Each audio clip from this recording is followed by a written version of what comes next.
어제 앞에 플랜카드 보시다시피 우리 교회에 위임식, 임직식, 은퇴식이 있었습니다. 하나님의 은혜로 모든 예식을 아름답게 잘 마쳤습니다. 은혜 주신 하나님께 영광과 감사를 드리고요, 또 이 일을 위해 수고해 주신 모든 분들, 또 함께 기도해 주신 성도님들에게도 감사를 드립니다. 저는 어제 위임식으로 대광교회 제2대 담임 목사로 취임을 했습니다. 부족한 자를 이렇게 좋은 교회를 섬기도록 불러주신 하나님께 다시 한번 감사를 드립니다. 아시다시피 저는 대광교회 출신입니다. 1986년부터 무려 37년째 이 교회를 다니고 있습니다.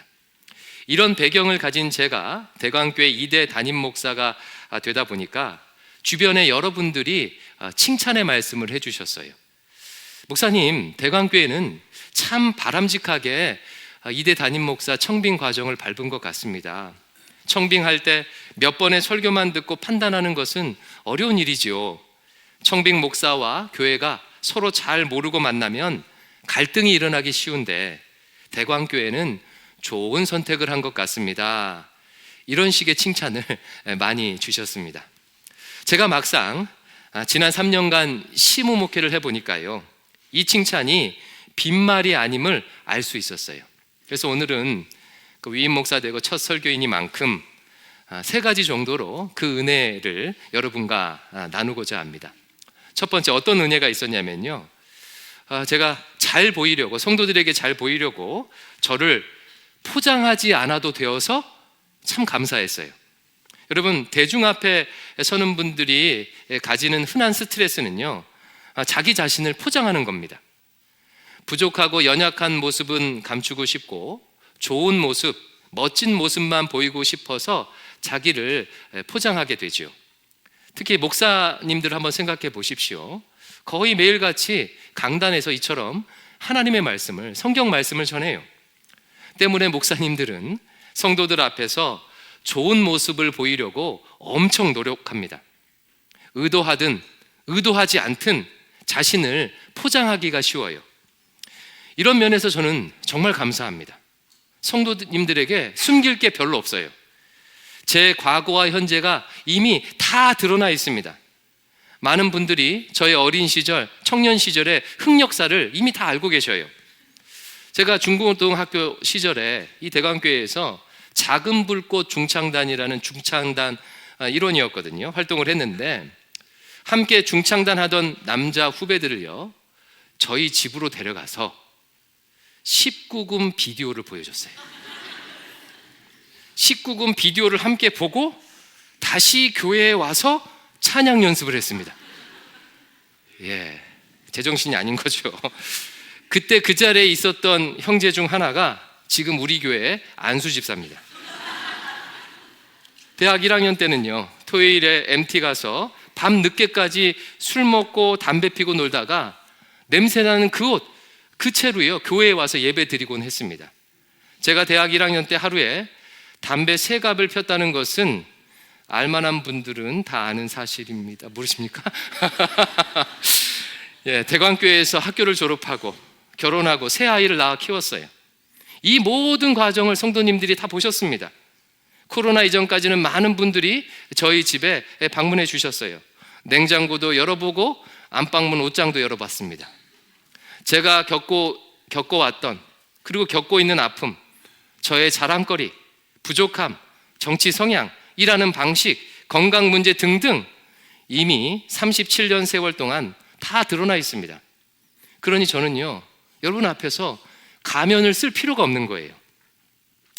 바라기는 앞으로도 대광교회 성도들과 이런 관계를 맺고 싶습니다.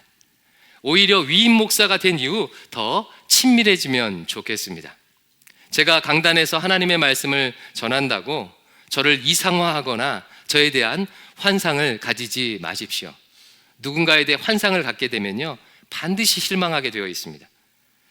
저는 비록 목사지만 여러분과 비슷하게 갈등하고 고민하고 아파하고 또 유혹을 받고 때로는 넘어질 때도 있습니다. 저 또한 연약한 순례자 중 한 명임을 아셨으면 좋겠습니다. 누구는 끌고 가고 누구는 끌려가는 그런 관계가 아니라 서로 어깨동무했으면 좋겠습니다.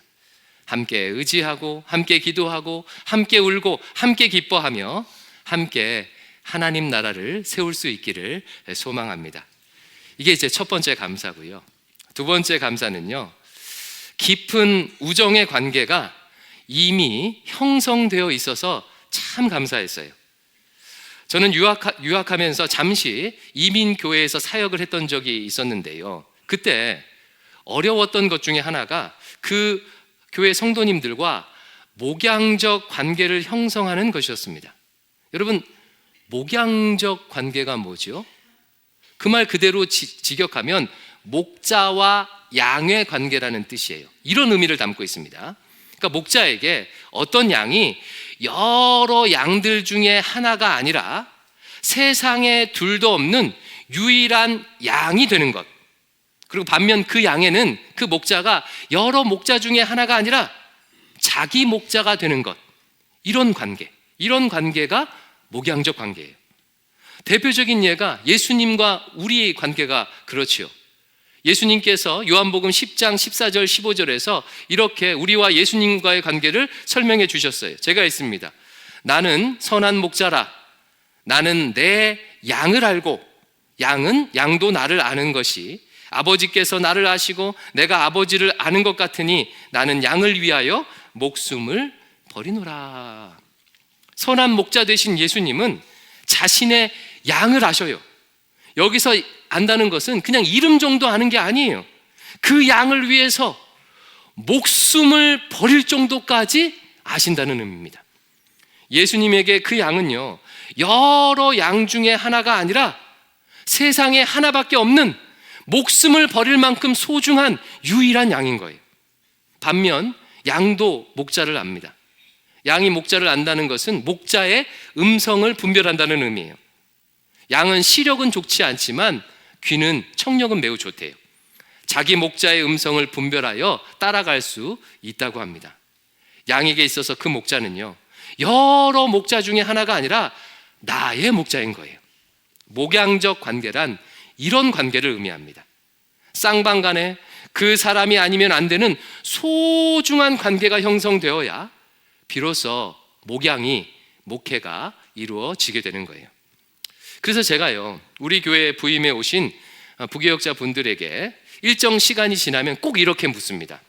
홍순재 목사님, 연준환 목사님, 대광교회가 이제 내 교회다라는 생각이 드십니까?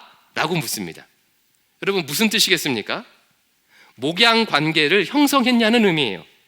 성도를 숫자가 아니라 소중한 한 사람으로, 내 양으로 품게 되었냐는 의미입니다. 그런 관계가 되지 않은 채 사역을 하게 되면요, 그건 목회가 아닙니다. 그건 일이에요. 누구에게나 똑같이 하는 일이 되는 거예요. 그런데 이런 관계는 목사와 성도가 만나자마자 즉시 형성되는 게 아닙니다. 목사도 인간인지라 시간이 필요해요. 성도를 아는 시간, 함께 밥 먹고 교제하는 시간이 있어야 서로 마음을 주고받는 그런 관계가 형성되는 것입니다. 제가 이민교회에서 이런 관계를 형성하는데 어려움을 겪었어요. 이민교회 성도님들은요, 유학원 목사들은 1년이나 혹은 2년 정도 사역하다가 금방 떠날 것이라는 걸 너무 잘 알고 계세요. 그러다 보니까 마음을 열기가 쉽지 않겠죠. 이제 막 사역을 시작한 저로서는 난감할 노릇이었습니다. 반면에 대광교회에서는요, 그런 어려움을 겪지 않아도 되었습니다. 이미 오랜 시간 함께 있다 보니까 많은 성도님들이 저에게 한 사람 한 사람으로 제 마음에 새겨져 있어요. 누가 아프다고 하면 세상에 하나밖에 없는 그분이 아픈 것이고, 누가 어려움을 겪는다고 하면 저에게 너무나도 소중한 그분이 어려움을 겪는 것입니다. 올해 여러 행사들을 하면서요, 저에게 그런 마음이 있다는 것을 제가 여러 차례 확인을 했습니다. 지난 7월 2일 날 맥주 감사절 때 유오디아 팀에서 부엔 까미노라는 제목으로 연극 공연을 했었지요. 여러분 보셨죠?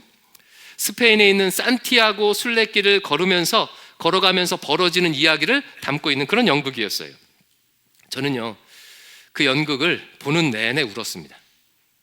제 눈에는 단지 연극만 보인 게 아니라 거기에 등장했던 등장인물들의 삶이요, 제 눈에 보였기 때문이에요.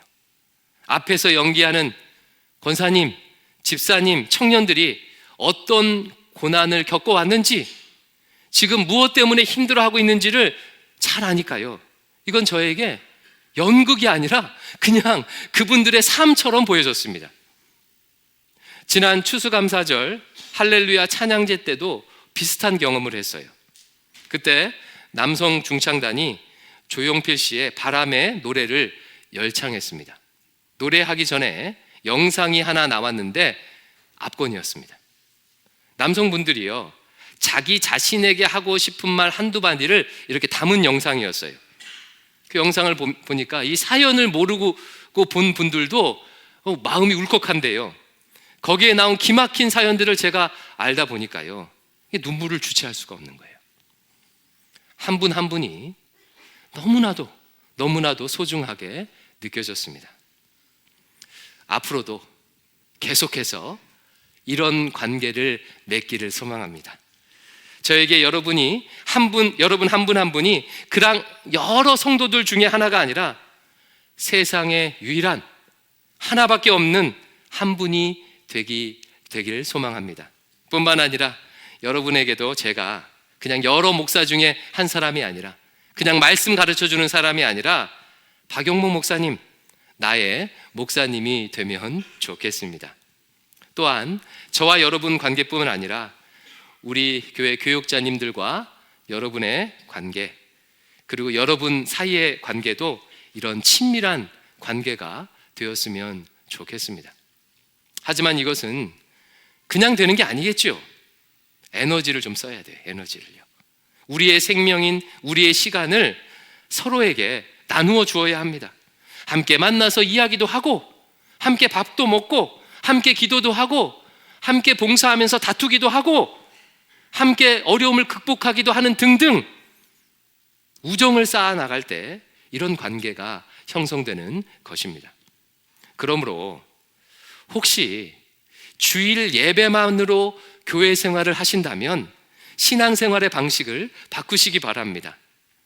저를 연예인 보듯이 그냥 멀리서만 보지 마시고요, 저와 가까운 관계가 되어 주십시오.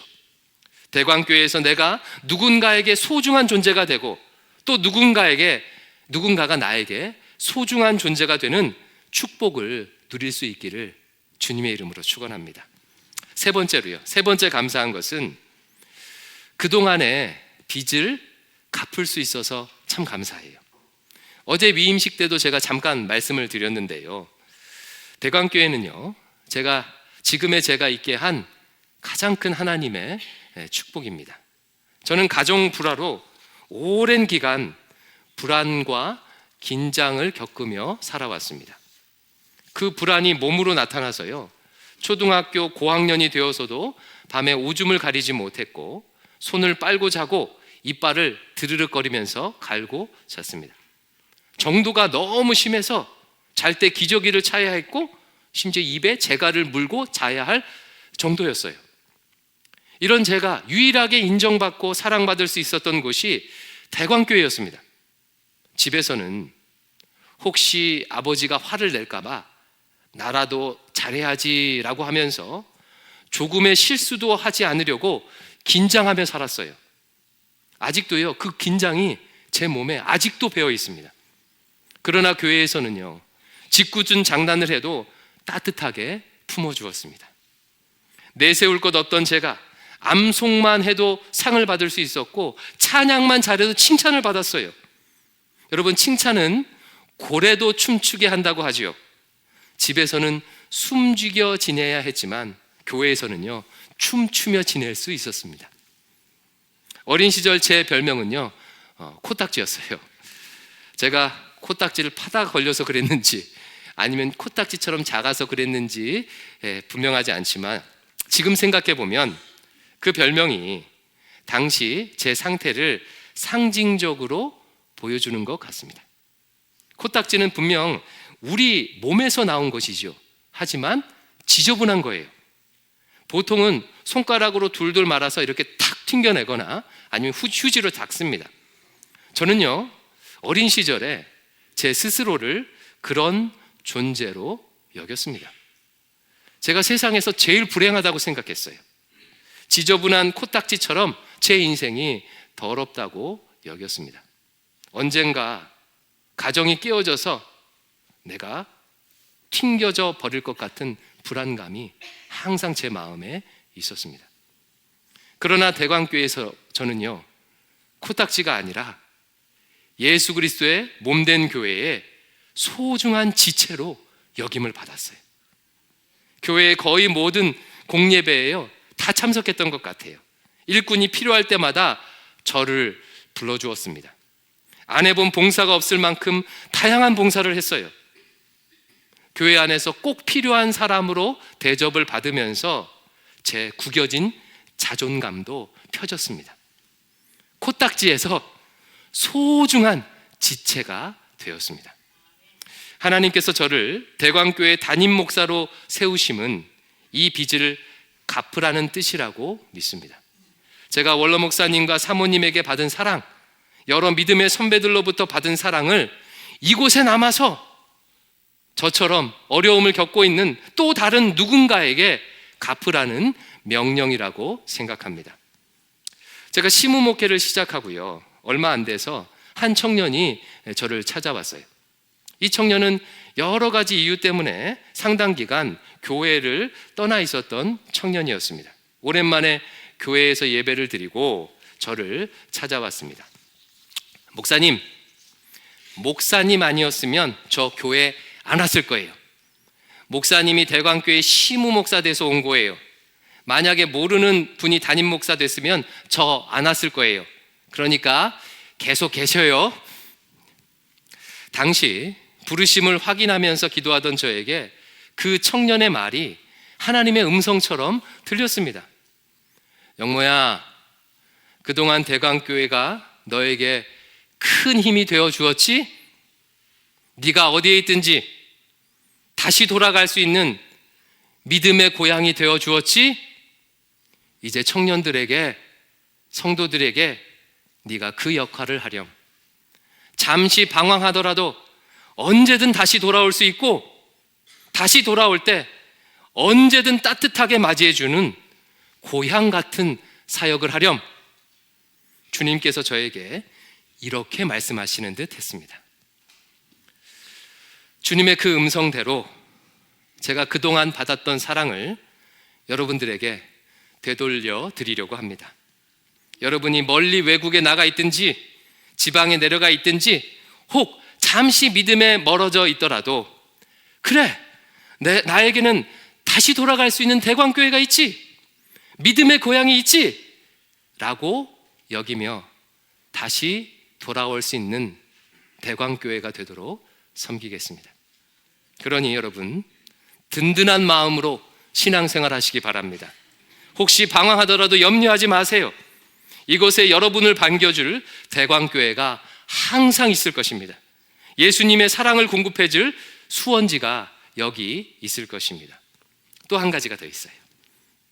최근에요, 연세가 어느 정도 있으신 어떤 집사님과, 꽤 있으신 집사님과 대화를 했습니다. 교회 생활에 대해서 이런저런 이야기를 나누다가 다소 힘들어 하시는 집사님께 제가 이런 말씀을 드렸어요.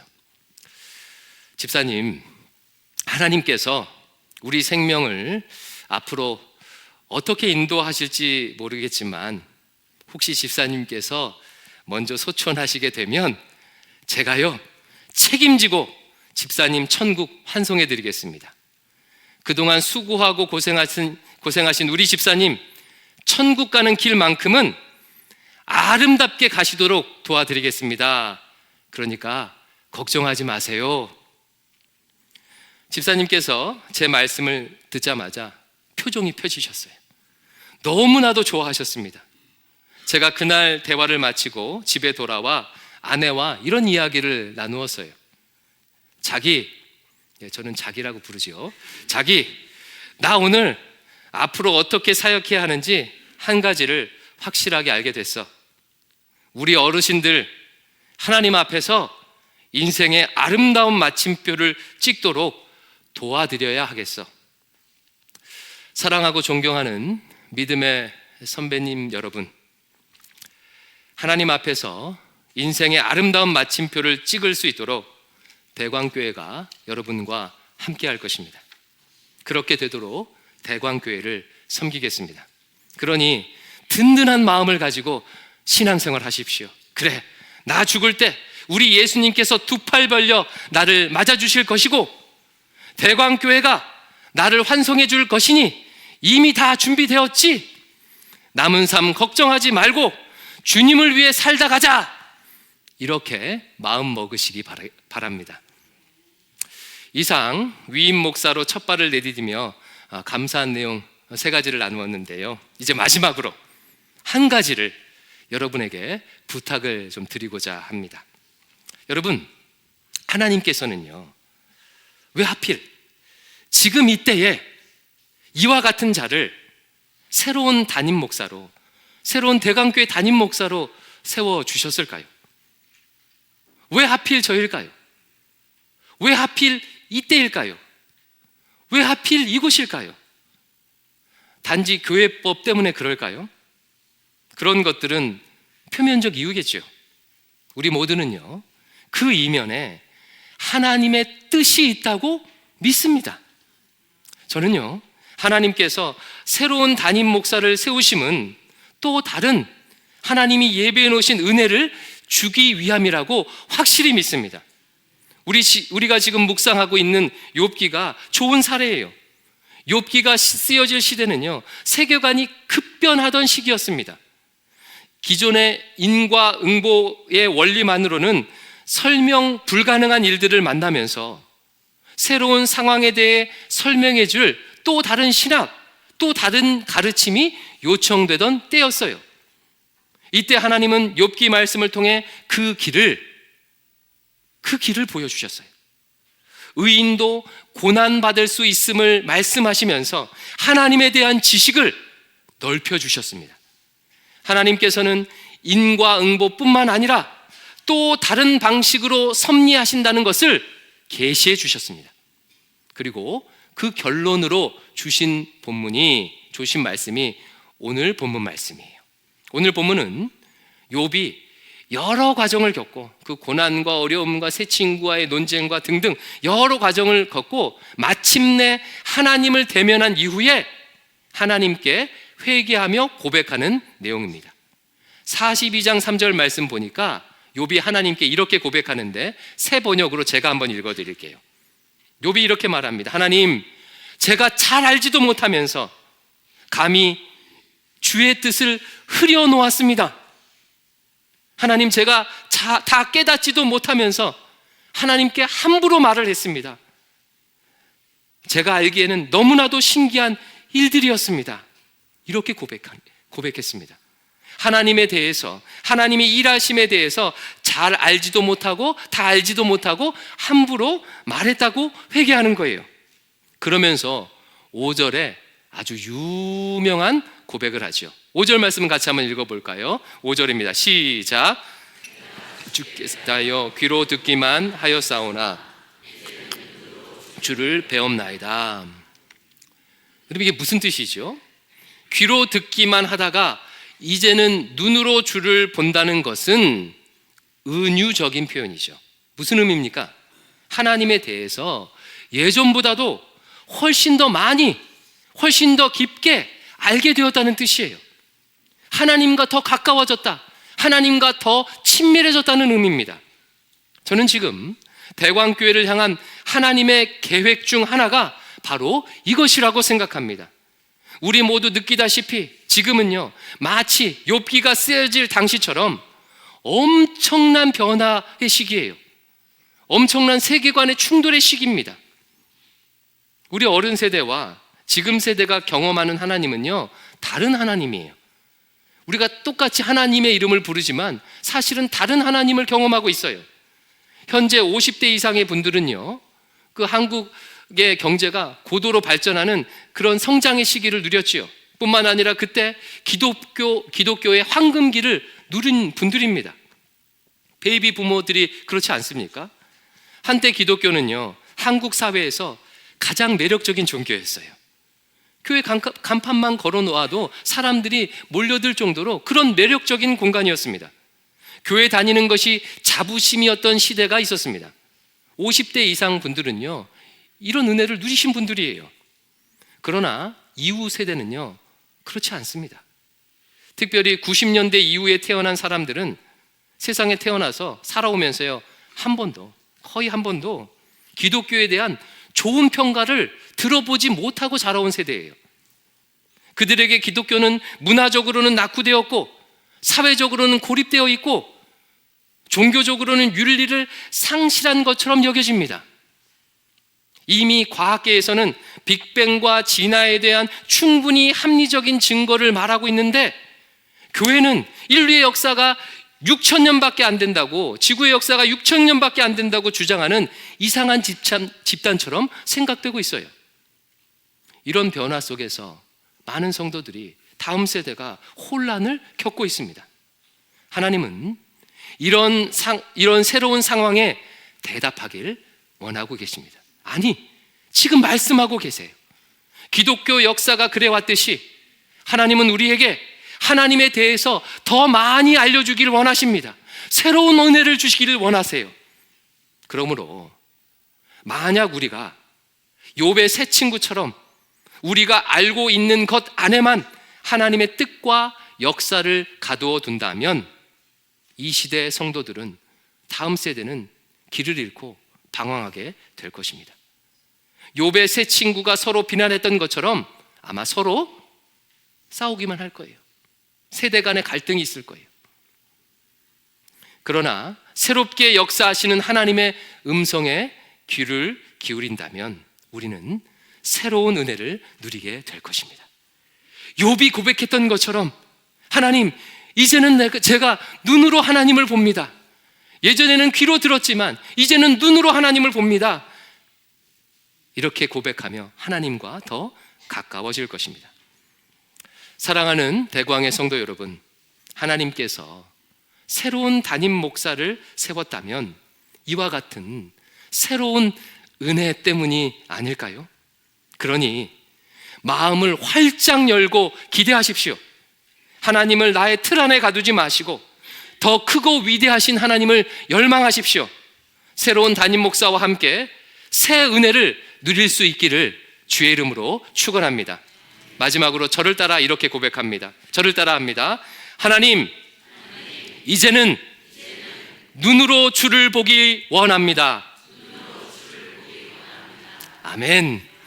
우리 이 마음을 담아서 같이 찬양할 텐데요, 대광교회가 새로운 일꾼들을 어제 맞이했습니다.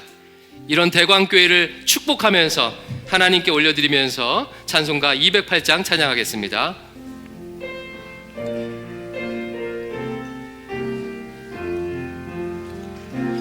내 주의 나라와 주 계신 성전과 피 흘려 사신 교회를 늘 사랑합니다. 내 주의 교회는 천성과 같아서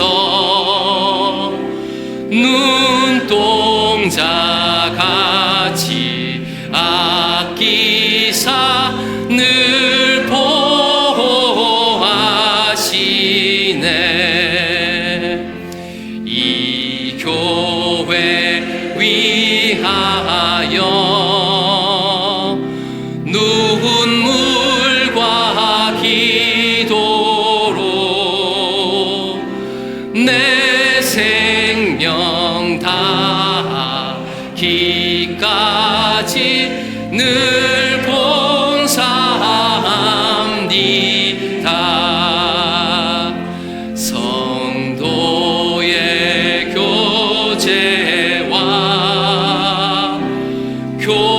교회의 위로와 구주와 맺은 언약을 늘 기뻐합니다.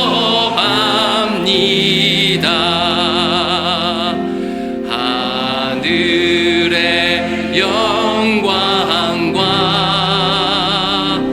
베푸신 은혜가 진리와 함께 영원히 시온에 넘치네.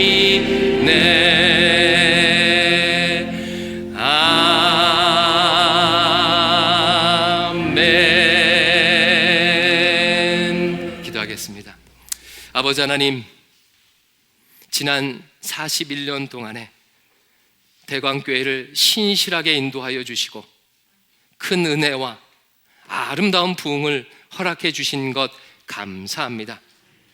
새로운 또 다른 은혜를 위하여 하나님을 더 깊이, 더 많이, 더 친밀히 알게 하기 위하여 새로운 일꾼들을 이 교회에 세워주시니 감사합니다.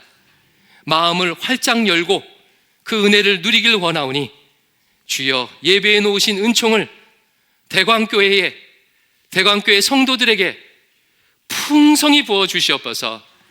앞으로 하실 일들을 기대하나이다. 예수님 이름으로 기도드립니다. 아멘. 아멘.